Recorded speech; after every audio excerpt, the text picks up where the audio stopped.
Nakhatrana Bhuj highway પર આવેલ આનંદ આશ્રમમાં ગઈકાલે ગુરુ પૂર્ણિમાના પાવન પર્વની ઉમંગભેર ઉજવણી કરવામાં આવી હતી.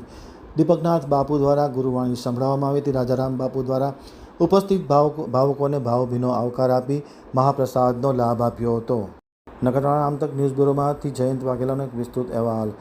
નખત્રાણા ભુજ હાઈવે પર આવેલ આનંદ આશ્રમમાં ગઈકાલે ગુરુ પૂર્ણિમાની આનંદ ઉલ્લાસ સાથે ઉજવણી કરવામાં આવી હતી. હરિભક્તો દ્વારા 2 દિવસના ગુરુ પૂર્ણિમાના ધાર્મિક કાર્યક્રમમાં મોટી સંખ્યામાં લોકો ઉપસ્થિત રહ્યા હતા. ખાસ કરીને જૂનાગઢ, અમદાવાદ, સુરેન્દ્રનગર, મોરબી, લીંબડી, કચ્છમાં સામખિયાળી, ભચાઉ, અંજાર, ચોવીસી, માંડવી અને ભુજ, અબડાસા, નખત્રાણા, નલિયા, લખપત તાલુકામાંથી મોટી સંખ્યામાં ભાવિકો ઉમટી પડ્યા હતા. 2 દિવસ સુધી ગુરુ પૂર્ણિમાનો ઉમંગભેર ઉત્સવ મનાવવામાં આવ્યો હતો. ખાસ કરીને મહાપ્રસાદ, સત્સંગ, ભજન, કીર્તન અને ધાર્મિક વક્તાઓ દ્વારા ધાર્મિક વ્યાખ્યાન સહિતના કાર્યક્રમો યોજવામાં આવ્યા હતા.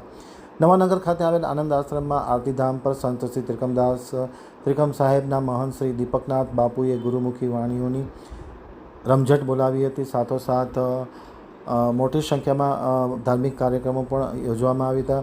દીપકનાથ બાપુની વાણીમાં સૌ કોઈ લોકો ભીંજાઈ ગયા હતા. સૌને રાજાનાથ બાપુ દ્વારા આવકાર કરવામાં આવ્યો હતો અને ગુરુ પૂર્ણિમાનું પાવન પર્વ સંપન્ન થયું હતું.